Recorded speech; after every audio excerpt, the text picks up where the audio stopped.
paz, amados. Amém.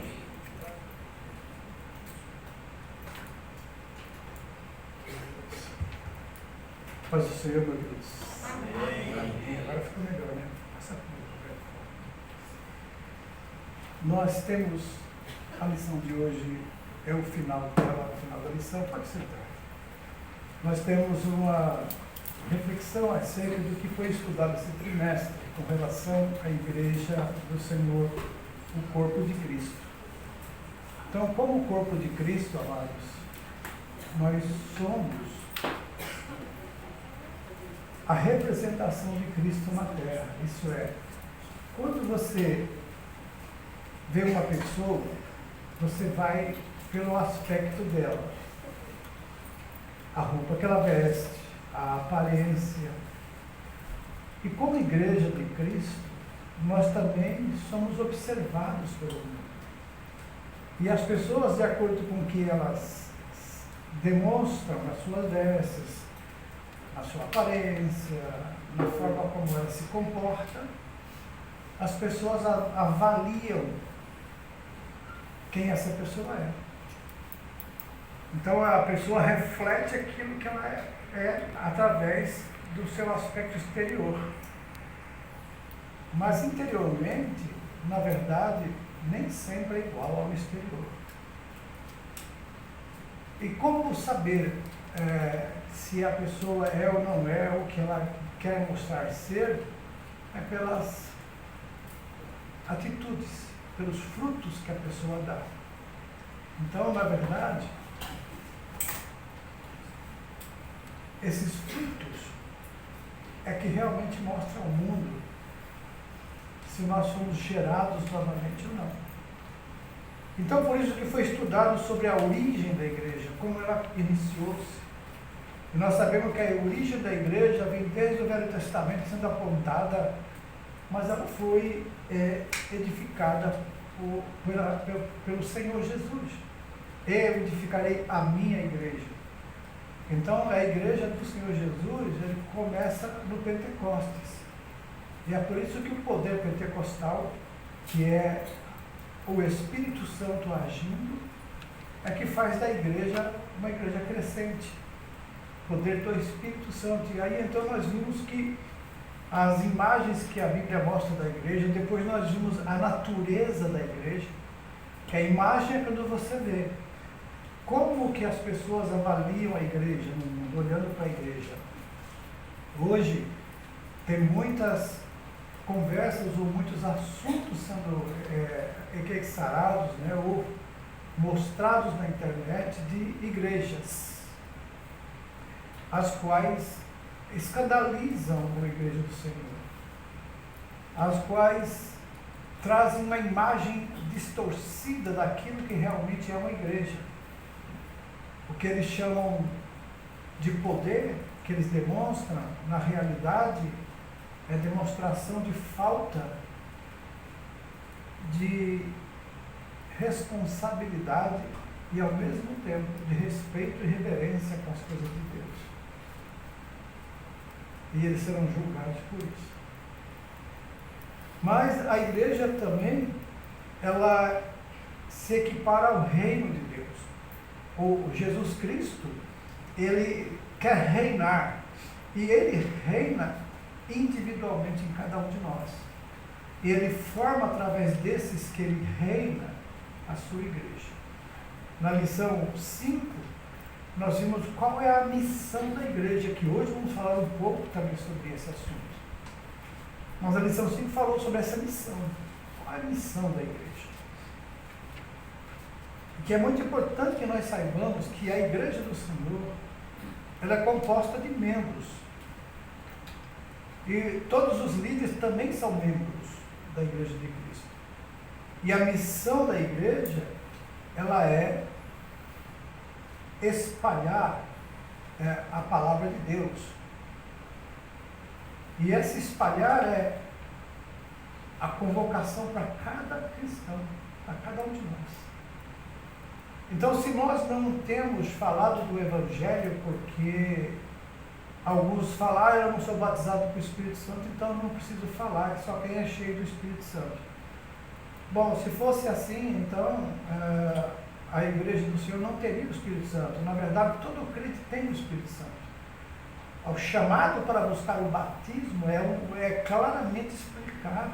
É um revestimento de poder. O que é esse revestimento? Ele traz mais desprendimento das coisas do mundo, traz mais ousadia e traz mais convicção. Mas isso não quer dizer que quem não é batizado não tenha, porque tem o Espírito Santo. E pode evangelizar, e não pode, deve. Não espere o batismo para evangelizar. Mas para ser mais forte a sua convicção, a sua motivação, a busca desse enchimento de poder, revestimento. É bem claro quando Jesus fala, sereis revestidos de poder. Significa, vocês vão ser cheios do Espírito Santo. Porque todo crente tem o Espírito Santo. Ok? Depois, falou sobre a igreja como um organismo, que é algo vivo, que deve crescer e deve ser saudável, como também fala da organização, que é exatamente o que uma igreja é organizada, em departamentos, na hierarquia, porque também é uma organização. Mas também fala do ministério da igreja, que Deus estabeleceu ministros segundo a sua vontade. Então esses ministros, na verdade, são pessoas chamadas por Deus para fazer a obra. E quem é chamado por Deus, pastor? São ministros. O que o ministro faz? Incentiva o crente a falar de Jesus. Ensina a palavra, ministra, para que a igreja seja realmente viva, organismo vivo. Então, por isso é que nós vemos que a igreja, dentro dela, tem a disciplina. Na lição 8, nós estudamos sobre a disciplina. Por que a igreja tem que disciplinar? Por que ela tem que... Porque a disciplina é como um remédio que vai tratar de uma coisa que está doente. Como a igreja é formada por membros, então, de repente, um membro do nosso corpo pode estar doente. E o que você vai fazer? Vai trazer um tratamento para aquele membro. Esse tratamento exige um remédio. Muitas vezes até uma cirurgia para eliminar o mal. E isso também acontece na igreja de Cristo. Tem vezes que o ministério da igreja, usado pelo Senhor, faz a cura da igreja, trata da igreja. Mas também, às vezes, o próprio Cristo faz isso. E depois, na lição 9, nós falamos sobre a primeira ordenança da igreja, que é o batismo nas águas. Nós vimos que é em nome do Pai, do Filho e do Espírito Santo, conforme Jesus determinou em Mateus. Aí na lição 10, falou sobre a segunda ordenança, que é a Santa Ceia do Senhor, onde a igreja reunida participa da mesa, celebrando a morte de Cristo, através do pão, que simboliza o seu corpo, e o suco da vide, que simboliza o sangue que foi derramado pelos nossos pecados. Depois a lição 11 falou sobre o culto na igreja, ou da igreja cristã, como cultuar, a referência no culto, a forma de nós nos portarmos na igreja do Senhor. E o perigo é que muitos líderes, para trazer atração e atrair pessoas para a igreja, eles deixaram infiltrar-se entretenimentos na igreja, diversões na igreja. O que eles chamam de dançar para o Senhor, muitas vezes, é uma elite de pessoas que querem demonstrar suas qualidades e até mesmo focar em posições. Tinha uma igreja que, lá em Boston, começou a se desviar da verdade, começou a ter fantasias, e eles colocavam uma jovem no púlpito, que era um anjo, que dizia que era um anjo dançando no púlpito, e as outras ficavam embaixo dançando. E o pastor colocou uma cadeira especial para o anjo sentar. Ninguém podia sentar naquela cadeira, só o anjo. E isso trouxe ridicularização para a igreja. Hoje esse pastor está doente, a igreja simplesmente se diluiu e envergonhou. Chegou ao ponto de escrever um livro, e o livro dele, quem pegava o livro caía no chão, o poder que tinha no livro. Se a pessoa pegasse a Bíblia não caía, mas pegasse o livro que ele escreveu, caía. Então isso trouxe problema. É por isso que a igreja precisa ter um culto racional, um culto com entendimento. E para que o crente faça um culto com entendimento, tem que ter ensinamento. E é isso que a nossa igreja se propõe, ensinar. Você chegar numa igreja que tem alguma coisa estranha, você vai dizer, opa, está errado, aí não é assim que a Bíblia diz, não é assim que eu aprendi com o meu pastor, não é assim que a Bíblia diz, esse é o certo. Então se o pastor ensina o que a Bíblia diz, amém. Ok? Depois, lição 12 falou sobre o papel da pregação, que foi a semana passada, e hoje termina com o poder de Deus na missão da igreja, conforme nós vimos a leitura bíblica em Atos, capítulo 13, versículo de 1 a 4. Tudo isso é a igreja do Senhor formada.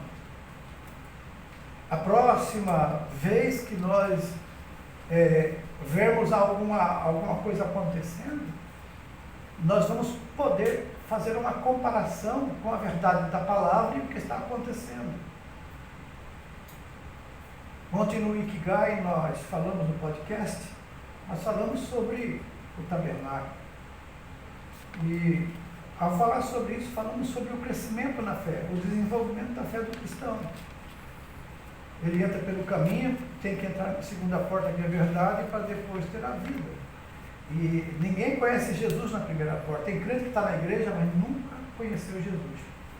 Aceitou Jesus como Salvador, é salvo, mas não conhece Jesus. É possível isso? Porque não tem um relacionamento com Cristo. Quando Jesus falou no final do ministério, quando estavam os discípulos já terminando o seu terceiro ano de ministério, Jesus falou para os discípulos: já não vou chamar vocês de servos, agora eu vou chamar de amigos, porque o servo não sabe o que o seu Senhor faz, mas o amigo sabe. E tudo que meu Pai tem me dado, eu tenho passado para vocês. Você entendeu, amados? Para entrar na segunda porta, nós precisamos entender que o mundo não pode fazer parte mais da nossa vida. Os prazeres, as músicas mundanas, os gostos pelas coisas, pelos filmes, pelas coisas do mundo, se faz parte de nós, a gente ainda não conhece a verdade. Porque a primeira porta é o caminho, a segunda é a verdade, a terceira é a vida. Então, por isso que a igreja do Senhor tem que ter esse poder para fazer essa missão, e quem vai ter esse poder é aquele que já conseguiu se libertar da sua carnalidade. Parece que não, mas muitos crentes acham que não tem problema. E eles podem não ter tempo para ler a Bíblia, para estudar, mas para filmes, eles têm. Eles gastam mais tempo, muitas vezes, nisso. E aí, então, nós temos que cumprir essa tarefa que a igreja tem que cumprir. Fica difícil na vida daqueles que se distraem com o mundo. Hoje, a tecnologia avançada como temos, é fácil uma pessoa ser enganada e se persuadir, isso é ser convencida de que não tem problema, que não tem nada a ver. E aí então ele se desloca da vontade de Deus e não consegue cumprir a missão da igreja. Isso é o poder de Deus na missão da igreja. Está fazendo a missão sem poder, vai ser fracasso. Como foi falado aqui, Davi era um músico, mas por que o demônio saía quando ele tocava a harpa para Saul? O demônio ia embora. Por quê? Pois tinha unção de Deus. Então pregar com conhecimento é uma coisa, pregar com unção é outra. Tem gente que não estudou ainda, não fez nenhum curso teológico, mas quando fala tem unção. E tem uns que tem todo o curso teológico, tem muita coisa, conhecimento, mas quando fala sem unção nenhuma. É uma lata vazia. Não tem nada que dar. Então a missão nossa, ela tem que começar sabendo exatamente o que eu preciso ter para poder proclamar o Evangelho. E ser cheio do Espírito Santo está à disposição de qualquer um de nós. Só não é cheio quem não quer. Só não é cheio quem evita, quem não gosta de orar, quem não tem uma vida de consagração a Deus com jejuns, com leitura da palavra. E hoje o Evangelho está sendo classificado assim, amados. Eu não preciso jejuar, eu não preciso orar, eu só preciso estudar a Bíblia. Então a pessoa fica um intelectual bíblico, mas ele não tem experiências com Deus, não tem a unção do Espírito para proclamar o Evangelho. E quando fala, até envergonha, porque as atitudes, o comportamento não condiz com aquilo que ele está falando. Mas quando a gente tem, quando alguém fala, porque está vivendo aquele Evangelho, ele convence, porque é o Espírito Santo que convence o coração, é o Espírito Santo que convence o pecador. A nossa função é falar, mas tem que falar do jeito de Deus e não do nosso jeito. Então, quando ele fala aqui sobre a verdade prática, que ele diz que o Espírito Santo, ele é o quê? A força motriz, que alavanca, que movimenta a igreja. É por isso que nós dependemos e temos que depender 100% do Espírito Santo. Sem ele, amados, sem ele nós somos simplesmente aqueles crentes que estão no caminho, os bebês espirituais. Agimos como servos, fazemos para merecer, queremos reconhecimento. Pastor, e o Espírito Santo, então a pessoa automaticamente é recebida, né? Se ele não vive o Evangelho de negócio, o Espírito Santo não vive nele, porque são 9 gomos, né? O Espírito Santo. Que é o fruto do Espírito Santo, né? Então, tudo diz que é automaticamente que recebe o Espírito Santo. Quando a gente aceita Jesus Cristo, automaticamente ele vive em você. Mas se você não vive no Espírito Santo, como que? Gálatas capítulo 5 tem a resposta. Depois você lê. Lá fala sobre as obras da carne que se manifestam. Porque quando você aceitou Jesus, você nasceu novamente. É nova criatura. Então o Espírito Santo vem habitar, porque o Espírito estava morto. A alma está viva, mas o Espírito morto. Porque a separação de Deus é espiritual. Quando a pessoa aceita Jesus, espiritualmente ele renasce. Né? Esse nascer de novo, que tudo se faz novo. Então agora a sua vida também tem que ser nova. Mas o velho eu, o homem inferior que a Bíblia trata, está lá. Ele está mortificado, amortecido. Então, qual deles você dá mais atenção, que alimenta mais, com filmes, com pornografia, é lógico que ele vai se fortalecer mais.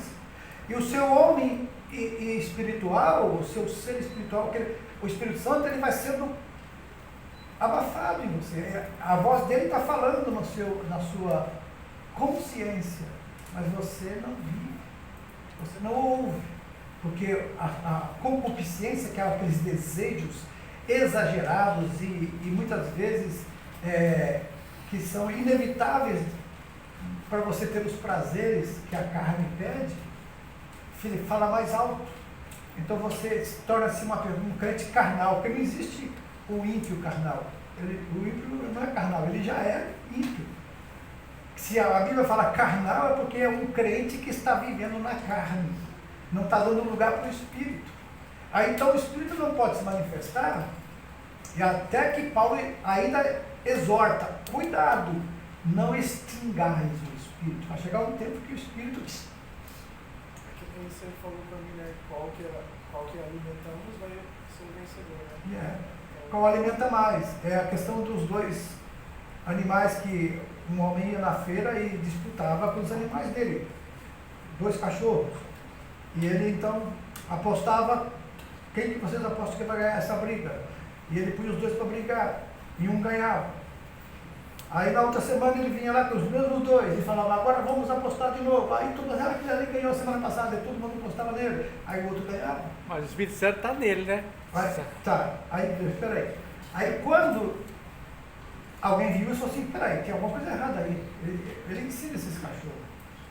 Aí ele foi ver. Ele foi para casa, aí ele viu que os 2 animais ficavam em lugares diferentes. E ele alimentava os 2. Mas um ele trazia uma refeição substancial. E o outro ele dava uma ração. Então, obviamente, depois de uma semana, qual que ia estar mais forte? Né? Então, isso, assim também é a nossa vida. E, infelizmente, não adianta a gente falar, eu morri para a minha vida. Você está mortificado. O seu velho eu tem que ser mortificado. Ele tem que estar ali comprimido. Você não pode deixar essas coisas saltarem na sua vida. E se você se deixa levar por isso, você vai acabar sendo envolvido por isso. E o Espírito Santo não vai te proibir. Porque tem que ser algo que você tem que fazer. Para que você, como igreja, vai cumprir sua missão. Essa missão que nós vamos falar aqui é você sair dessa inclinação para a carne, que vai trazer morte, para a inclinação para o Espírito, que vai trazer vida. Então, qual do lado você inclinar-se mais, vai ser o que você será. E tem crentes que estão mortos espiritualmente. Possivelmente, daqui a pouco, o Espírito Santo acabou, aí sai fora. Aí virou ímpio. Não tem mais jeito, pior que ímpio. Pior que ímpio. Porque o ímpio ainda não experimentou a verdade, não comeu na mesa do Senhor. E a Bíblia diz, com muito mais açoite será açoitado aquele que participou da mesa do Senhor e depois abandona o Evangelho, apostata da fé. Com muito mais açoite será açoitado. Principalmente líderes, que além de ele se desviar da verdade, e a Bíblia fala sobre falsos profetas, fala sobre falsos mestres, que desviarão muitos da verdade, porque muitos seguirão os seus ensinos. Então, o Espírito Santo continua no crente, mas vai ter uma hora, se o Espírito Santo ser extinto do crente, isso é, ele vai abandonar.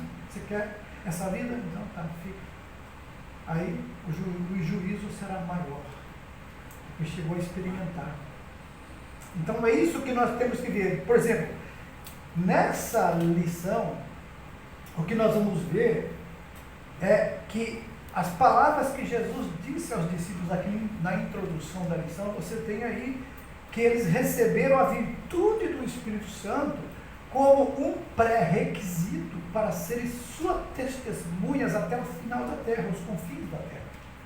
E aí então a doutrina bíblica do Espírito Santo nos mostra que esse revestimento do poder do alto é imprescindível à missão da igreja, tanto no passado quanto no presente. Isso não quer dizer que todos que são batizados pelo Espírito Santo são crentes melhores.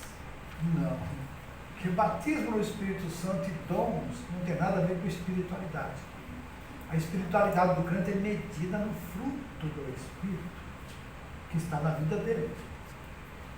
E por isso que muitos que profetizam, muitos que fazem milagres hoje, que você vê na televisão, lá no final Jesus vai dizer, vocês estão fora.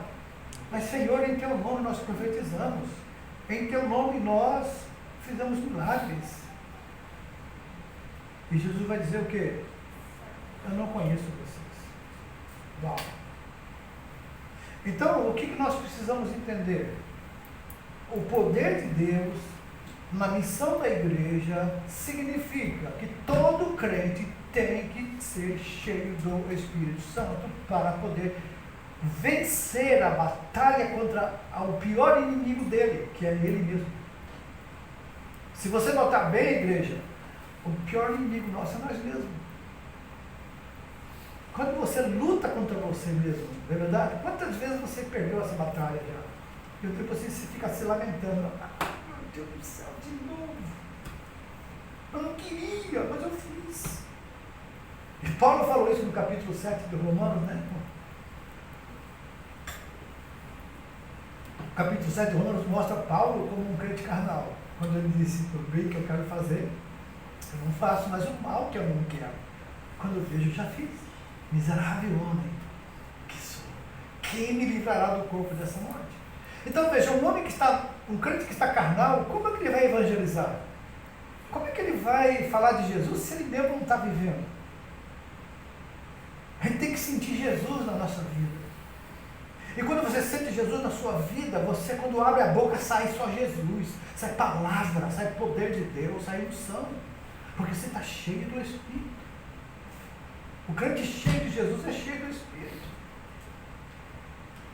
A doutrina bíblica do Espírito Santo nos mostra que esse revestimento do alto é imprescindível. Tanto no passado, como na igreja atual. Agora, nós vamos ver, amados, que nessa introdução, o povo de Deus não pode, né, ainda na introdução, prescindir disso, isso é, deixar de obter esse poder pentecostal para obter êxito na missão da terra. Por quê, amados? Como disse, o poder, o Espírito Santo, o batismo nele tem duas categorias. Tem a excelência do fruto, mas tem os dons espirituais, que são ferramentas que Deus dá à disposição da igreja para edificação.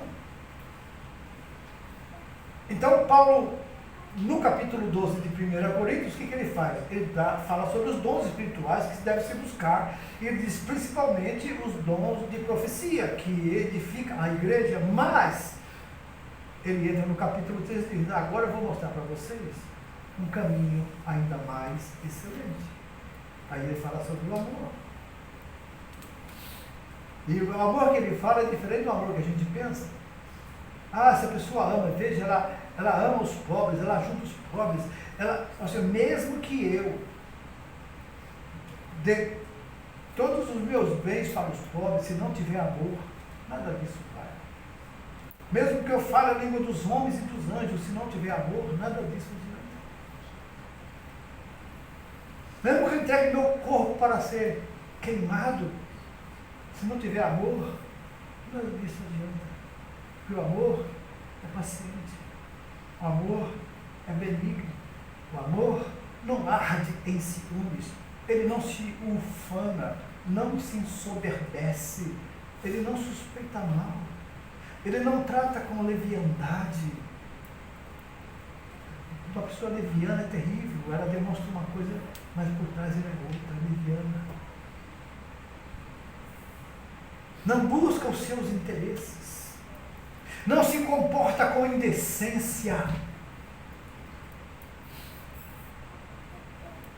O amor, tudo crê, tudo sofre, tudo suporta. O amor jamais acaba. Então isso tudo faz parte do cumprimento da missão da igreja. É por isso que nós como igreja estamos buscando, amados, que todos os irmãos não somente tenham o Espírito Santo, porque todos têm que aceitar o Jesus, mas que sejam revestidos desse poder, para que você tenha e experimente isso. Porque quem não é batizado não pode falar, porque não tem experiência. Então não adianta até arranjar um argumento para falar sobre o batismo no Espírito Santo se a pessoa não é. Está à disposição de todos, mas se a pessoa não quer, não recebe. Mas tem que buscar, tem que buscar, tem que pedir, tem que ter fé. É para a igreja, é para os nossos tempos, é para agora, então eu vou buscar, eu quero receber. Mas aí você tem que aprender a glorificar Deus. E glorificar Deus no corpo e no espírito. Não diz glorificar Deus no nosso corpo e no vosso espírito que pertence a Deus. Amém. Então, na verdade, o que acontece? O Espírito Santo, ele vai, como nós falamos, é a força motriz, é aquilo que impulsiona a igreja do Senhor. Agora, o primeiro tópico fala que a doutrina do Espírito Santo está no Evangelho de Lucas, que o Evangelho de Lucas, ele fala tanto no Evangelho quanto no livro de Atos, ele fala muito do Espírito Santo. E essa leitura que fizemos, que lá Lucas escreveu, fala exatamente sobre a igreja em si. Por exemplo, a igreja de Jerusalém, por que não foi ela que começou a missão? Porque ela tinha sido perseguida, estava sendo morta, os crentes, espalhados. E a igreja de Antioquia, ela tinha os doutores ali, tinha mestres na palavra. Mas, para que os missionários fossem enviados, o que aconteceu? Jejuando e orando. Disse o Espírito Santo. Então, alguns estudiosos dizem que o livro de Atos dos Apóstolos deveria se chamar Atos do Espírito Santo. Porque se vê o Espírito Santo agindo em todo o tempo. Até enviando e até impedindo de falar. Paulo foi impedido de ir para uma cidade. Eles queriam ir, o Espírito Santo impediu. Até isso, amados, nós temos que entender na igreja do Senhor. Às vezes a pessoa, por que não faz tal lugar? Por que não faz isso? O Espírito Santo impede. Por quê? Ali já é soberania de Deus. Ok? Mas o ensino revelado nos escritos de Lucas, tanto no Evangelho quanto no livro de Atos, ambos escritos pelo evangelista Lucas, revelam o ministério do Espírito Santo na vida de Jesus. O Jesus, como homem, ele teve que ser revestido do Espírito Santo. Ele leu isso que o profeta Isaías tinha dito. O Espírito Santo é sobre mim e me ungiu para evangelizar. Então, se o próprio Jesus dependeu do Espírito Santo para fazer isso, imagina nós. Porque, lembre-se, Jesus é a segunda pessoa da Trindade, mas ele estava agora despojando-se da sua glória e aceitou a forma de homem, humilhou-se. Então ele precisava dessa unção, desse poder, para poder também fazer a obra. E no batismo dele, ele recebeu, veio o Espírito Santo em forma corpórea de uma pomba sobre ele, e ouviu-se uma voz do céu que dizia: este é meu filho amado, em quem eu tenho muito prazer. E dali saiu Jesus e começou o seu ministério. Primeiro ele foi ser tentado no deserto, depois ele saiu para fazer a obra, cheio do Espírito Santo. Então veja bem, tudo que nós vamos fazer na igreja, na nossa família, no trabalho, você, como crente em Jesus, depende agora do Espírito Santo. Senão você vai se confundir, você vai tomar decisões erradas, você vai fazer coisa que não deve, falar palavras que não deve, e você vai demonstrar o quê? Que você é um crente em Jesus ou você é um crente que está difamando o Evangelho através da sua vida, do seu comportamento. Estar na igreja sem conhecer Jesus é uma coisa triste, mas não pode desistir, porque a segunda porta vai acabar você frequentando a Bíblia, que é a bacia de bronze, e o altar de sacrifício, que é deixando as coisas erradas do mundo, né? A malícia, o engano, a inveja, a mentira, a prostituição, tudo aquilo que é mal, a gente tem que sacrificar. O que é sacrificar? É você abandonar, é você rejeitar, dizer: não faço mais isso. Mas isso só na força do Espírito Santo. É por isso que 100% a gente depende dele. Então aí ele está dizendo o seguinte, ele mostra, o Lucas mostra tanto no seu Evangelho como em Atos, a força do Espírito Santo que também tem que atuar nos cristãos, na igreja do Senhor. E ele fala que essa promessa do revestimento está associada para a igreja, para que a igreja seja impulsionada, motivada para a evangelização, pois essa é a função que Jesus deu para a igreja. Pregar o evangelho a toda criatura, mas antes ele falou, receba o poder do alto. Hoje não é mais como no Pentecostes.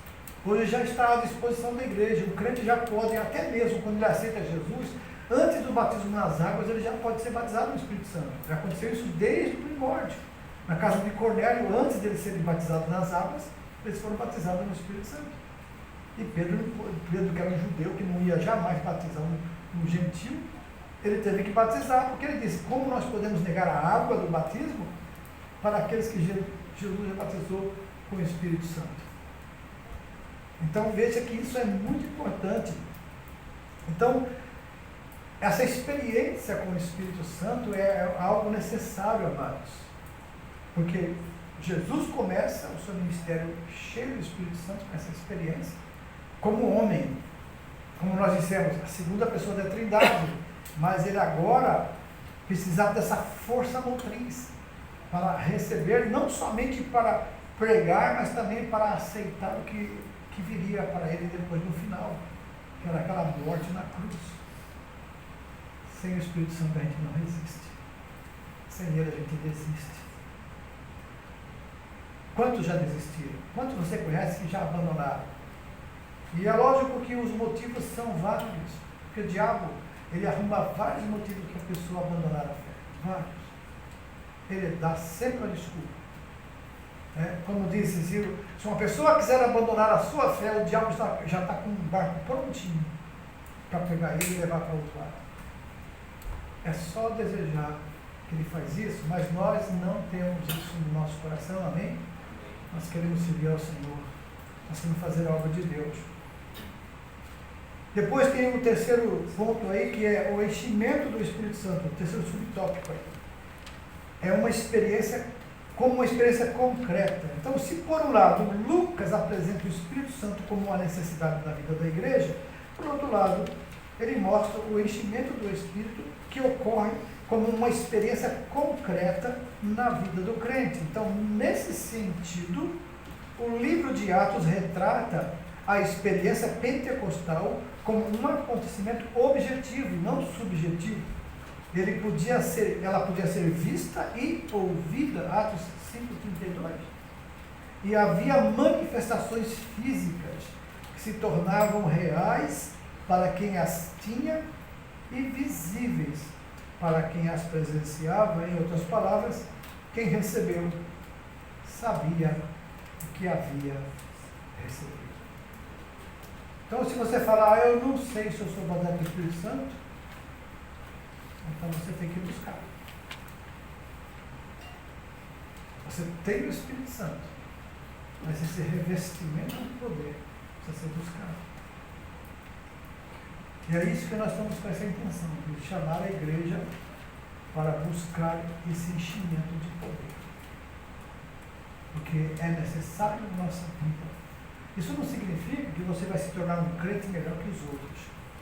Porque batizado do Espírito Santo também também falha, mas ele tem mais intimidade com aquilo que se chama santidade, para escolher se quer se aprofundar ou se quer abandonar.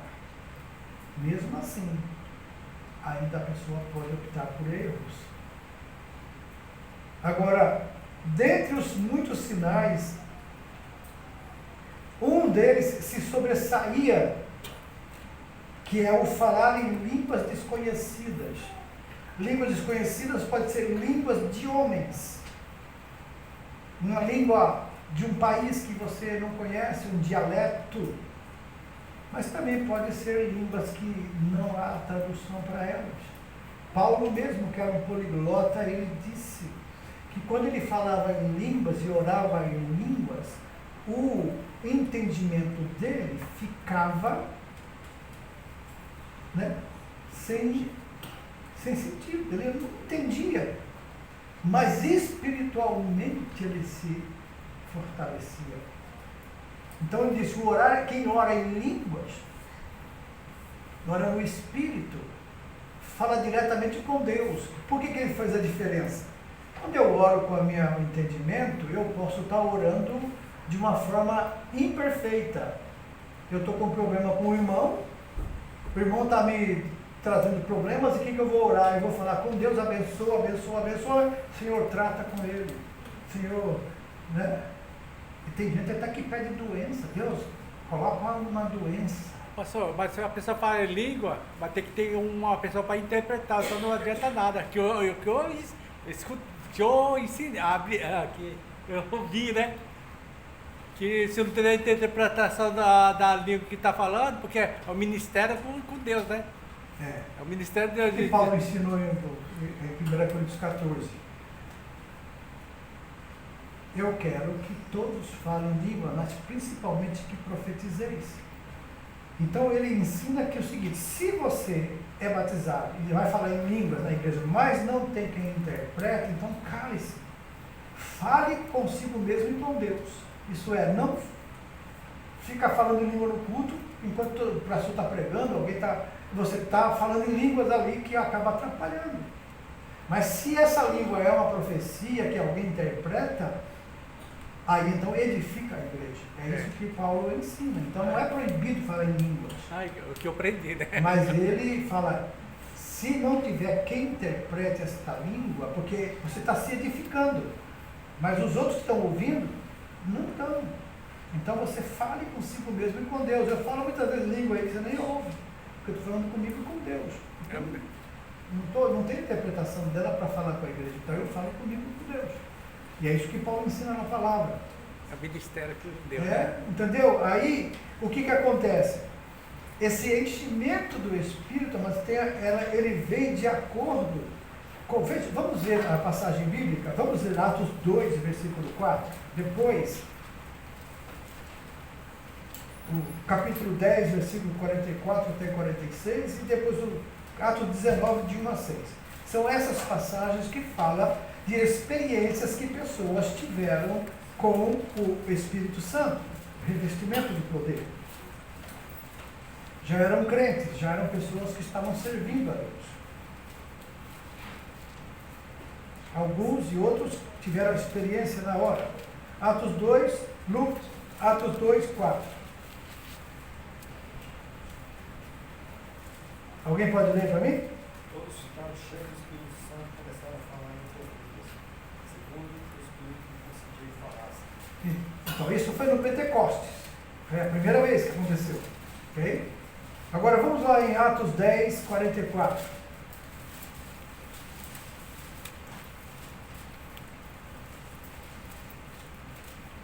44 até o 46, né?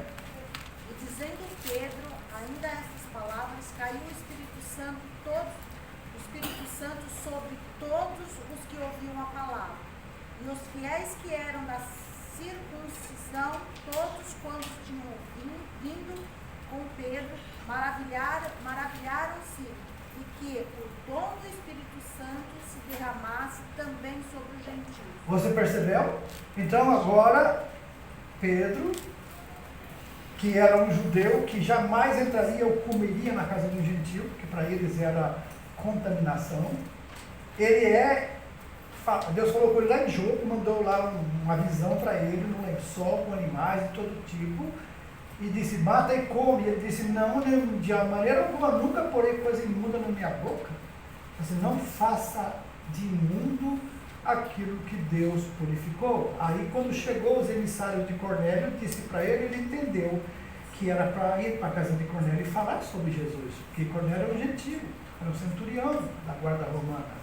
E ele foi na casa de Cornélio, e Cornélio ouviu que Pedro não foi sozinho, foi com outros da circuncisão, fiéis e seus judeus. E ali ele explanou o evangelho, e enquanto ele falava, Deus encheu aquela casa com o Espírito Santo, eles começaram a falar em línguas e glorificavam a Deus. Qual a identidade que Pedro soube que eles receberam, o mesmo que receberam no Pentecostes? Eles falavam em línguas.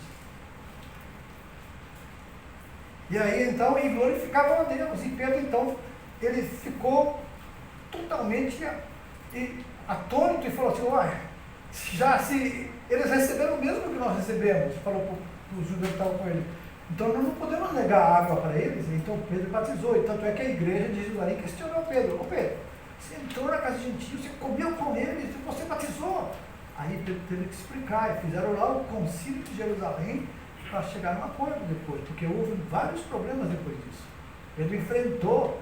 Pedro que era radical, o judeu radical, ele mesmo teve que enfrentar o problema porque ele tinha batizado os gentios. Então o Espírito Santo desce sobre os gentios. Vamos lá em capítulo 19, de 1 a 6. Agora é com Paulo, né? Sucedeu que, enquanto Apolo estava em Corinto, Paulo, tendo passado por todas as regiões superiores, chegou a Éfeso e, achando ali alguns discípulos, disse-lhes: Recebestes vós já do Espírito Santo quando crestes? E eles disseram: Nós nem ainda ouvimos que há do Espírito Santo. Perguntou-lhes então: Em que sois batizados então? E eles disseram: O batismo de João. Mas Paulo disse: Certamente João batizou com o batismo do arrependimento, dizendo ao povo que cresce no que após ele havia de vir, isto é, em Jesus Cristo. E os que ouviram foram batizados em nome do Senhor Jesus. E, impondo-lhes Paulo as mãos, veio sobre eles o Espírito Santo e falavam línguas e profetizavam. Aí já falavam línguas e profetizavam. Então veja que a identificação, a própria pessoa que é cheia da unção de Deus, do poder de Deus, do Espírito Santo, ele vai identificar que ele foi batizado exatamente porque falou em línguas estranhas. Esse aqui até profetizava.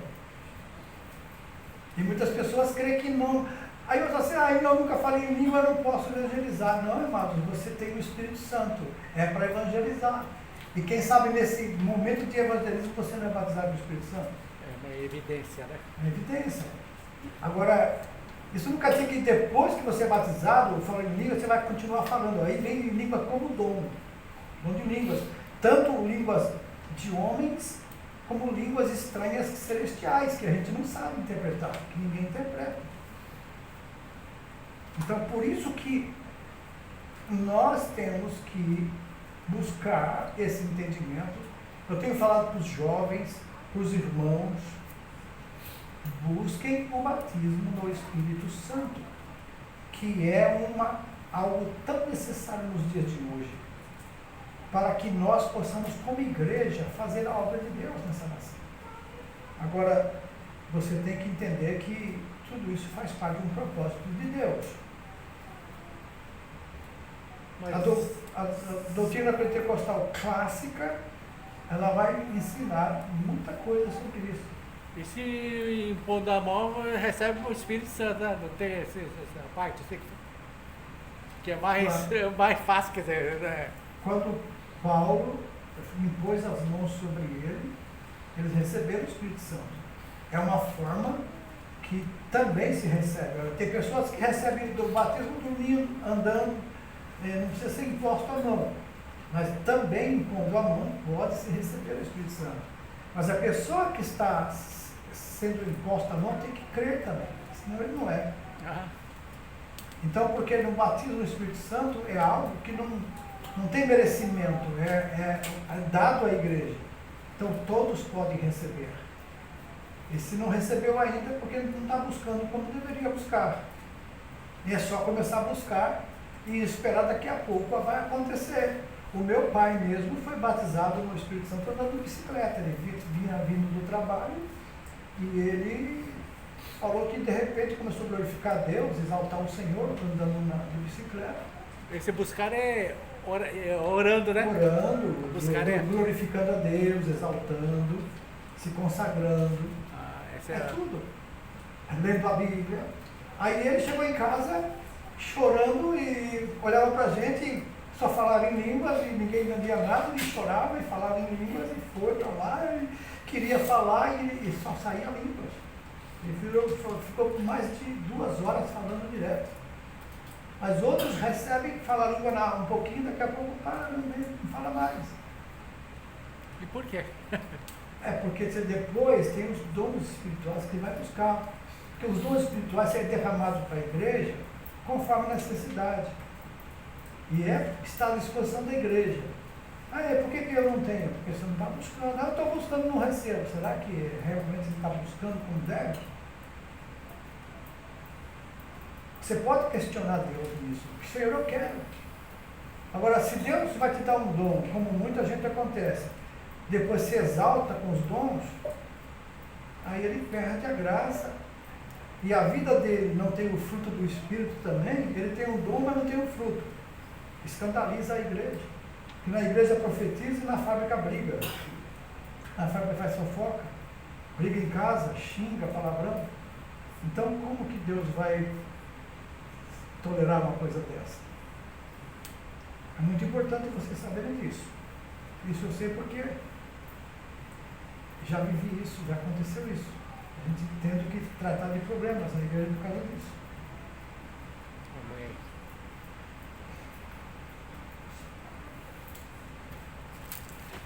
Agora, a sinopse 1 fala sobre a doutrina bíblica do Espírito Santo assegura que o seu poder é imprescindível ao cristão e à igreja. O que significa isso? É uma necessidade básica. O enchimento do Espírito Santo. Porque evitaria muitos problemas, amados, de crentes que estão se perdendo, que estão confusos hoje, com doutrinas falsas, ouvindo pregações que desacreditam que os dons são para hoje, que tem os sensacionistas, aqueles que dizem que os dons espirituais só ficaram até o 1º século. Então, quando eles falam isso, as pessoas acreditam assim. Então, quem está falando em língua, está falando em quê? Qual o Espírito que está nele? E é perigoso até a blasfêmia contra o Espírito Santo. Que se a pessoa fala de Deus e outro diz, lembra que Jesus expulsou o demônio? E os fariseus disseram, Espírito de Beelzebub. E Jesus falou, todo pecado será perdoado aos homens. O pecado contra o Pai será perdoado, o pecado contra o Filho será perdoado. Mas o pecado, a blasfêmia contra o Espírito Santo não será perdoado, nem nesse século, nem no vindouro. Então a pessoa está condenada, porque ela falou o que não devia falar. Ela não respeitou, porque não entendia, acabou blasfemando. Então é perigoso. Não entende? Então espera, deixa ver. Lá na frente a gente vai ver se é ou não. Então tomar cuidado com os comentários, né? Ok? Ok. O que mais? O tópico 2 agora. O Espírito Santo, ele capacita as suas testemunhas. Interessante isso, irmãos. Como eu falei no começo, ter teologia, conhecer a palavra é muito bom e é importantíssimo, porque evita cair em fanatismo ou até mesmo em formalismo, né? Ficar formatado numa caixinha lá que não dá fruto. Agora, a capacitação vem do Espírito Santo. Eu posso conhecer a teologia, mas se não tiver a unção do Espírito, ela sai como apenas palavras. É bonito, mas ela não tem conteúdo. Então, o que acontece? No livro de Atos é possível perceber que o ensino da capacitação do Espírito Santo sob diferentes perspectivas. Primeiramente, ele capacitando líderes para o desempenho da obra de Deus, em Atos 4:33. E nesse sentido, vemos que o apóstolo Pedro, sendo cheio do Espírito Santo, quando foi confrontado pelo sacerdote, e o apóstolo Paulo, quando é cheio do Espírito Santo, para resistir a Elimas o mágico, e depois vemos também que não eram só os que faziam parte do colégio apostólico que eram cheios do Espírito Santo comuns, também são revestidos. O caso lá de Ananias, por exemplo, que foi chamado para orar por Paulo, ninguém conhecia Ananias, só aparece ali, quando Jesus manda ele lá orar por Paulo, que estava lá em Damasco, na rua direita. E ele foi obedecendo. Quem era Ananias? Depois não se fala mais dele. Mas era um dos crentes da igreja que eram cheios do Espírito Santo. Que eram pessoas simples, mas são capacitadas. Eu até ouvi uma história de um pastor, fizeram um seminário sobre um Salmo 23. E chamaram um catedrático, um homem formado, uma pessoa teóloga também, que estudou teologia, e ele, para falar sobre o Salmo 23. E ele falou sobre o Salmo 23 de uma forma que a igreja falou: uau, quanto conhecimento, uau, o senhor nunca imaginou. E eles chamaram um irmão da igreja que também ia falar sobre o Salmo 23. E aí ele sentou, foi aplaudido. E aí agora vai o irmãozinho. Aí ele teve a dificuldade até de ler. Algumas letras ele tropeçava. O que vai sair dali? Aí ele começou a falar sobre o Salmo 23. Começou a falar. Daqui a pouco tinha pessoas chorando, tinha pessoas olhando um para o outro e se admirando. E aí depois que terminou, esse homem da cátedra, formado, intelectual, levantou-se e disse: eu expliquei para vocês o Salmo 23, que eu conheço muito bem, mas esse conhece o Senhor do Salmo. É diferente, irmãos. A capacitação do Espírito Santo, ele não escolhe, é ele que capacita. Se você olhar para mim, irmãos, eu olho para mim no espelho e eu falo: quem tu és? Ó, o nordestino, que tanque novo, que nasceu numa cidade que nem cresceu mais, não sei se acabou já. Quem tu és? Para sair desse anonimato do Brasil e vir para o Japão fazer a obra de Deus, não sou nada. As minhas origens são, né, simples. Mas Deus usa quem Ele quer, mas. E quem Ele chama, Ele capacita. Quando nós chegamos no Japão, tivemos que assumir o seminário bíblico, o Passo de Fé. Nunca tinha dirigido seminário, nunca tinha sido diretor de nada na minha vida. Mas agora eu tinha que ser, porque eu estava aqui no Japão e é a única coisa que eu tinha que fazer. E o pastor que ia me dar as instruções, o pastor Osmar, que muitos aqui conhecem, homem de Deus, ele estava instruindo a igreja e falou para mim: Inácio, eu vou ficar com você um mês e depois você segue. Eu falei: muito bem, eu preciso saber como é que funciona. Só que no primeiro dia de aula, da primeira turma que a gente ia fazer, recebi um telefonema da América, que a missionária Olinda estava lá na América.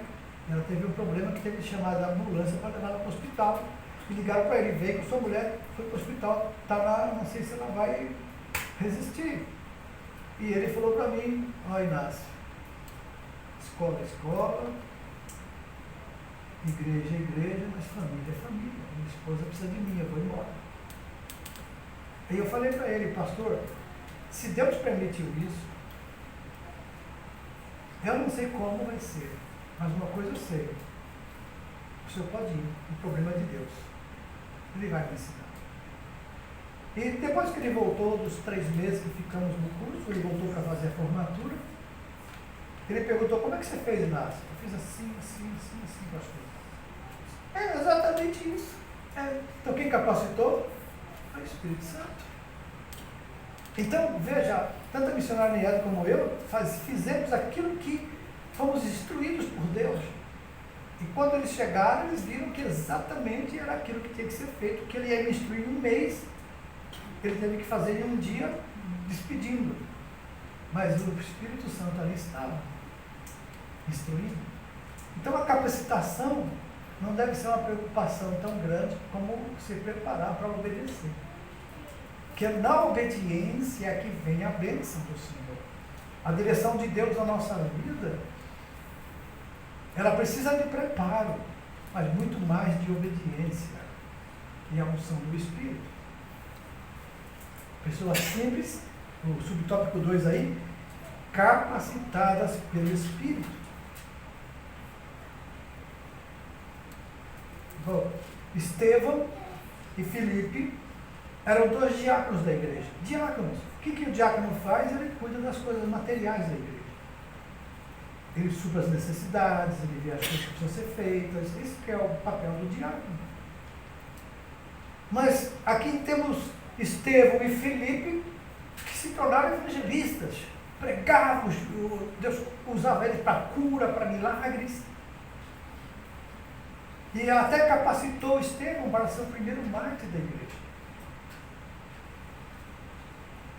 Então, o Espírito Santo, ele precisa de corações que o aconcheguem, que o aceitem, que deixem ele governar. O resto ele faz. Abre a tua boca e eu vou encher. Quando você está cheio do Espírito Santo, você nem quer falar, mas você acaba falando, abrindo, ensinando, falando. E quando você fala com a autoridade dele, da palavra dele de sabedoria, que vai atingir exatamente o que aquele coração precisa naquela hora. Quantas vezes você já falou com pessoas, falando sobre Jesus, a vida cristã, e a pessoa começa a chorar? Não foi você, cara.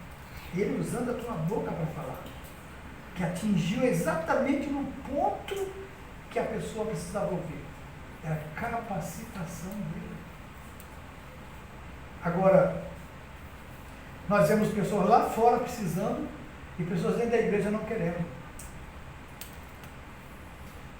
Pessoas dentro da igreja que não querem buscar, não estão muito interessadas, não concordam com muita coisa. E o Espírito Santo não vai obrigar. Não existe uma pessoa no mundo que Deus vai obrigar a servi-lo. Não existe. O que a gente quer forçar muitas vezes as pessoas é perder tempo com elas. Deixa na mão de Deus. Agora, nós oramos pelos nossos filhos, falamos assim, não, ore pelos seus filhos, confie. Diga a Deus, eu não creio que o Senhor me deu filhos para o inferno. Amém? E deixa na mão dele, ele vai tratar. Eles vão sofrer. Eles vão passar pelo vale, pelo deserto. Mas nem que seja mancando, machucado, arrebentado, eles vêm. Faltando um pedaço, mas eles vêm. Porque você orou. E Deus ouviu sua oração. Porque é melhor entrar no céu sem uma perna, sem um braço, sem um olho, do que entrar com tudo isso no inferno. Não é verdade ou não é?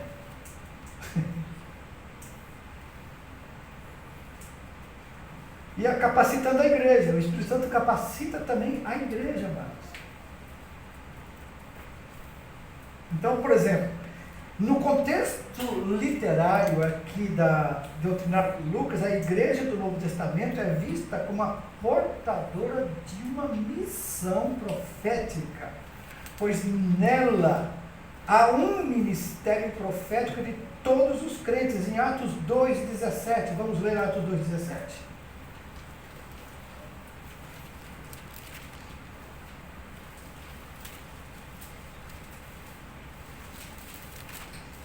Olha só a profecia que está aqui.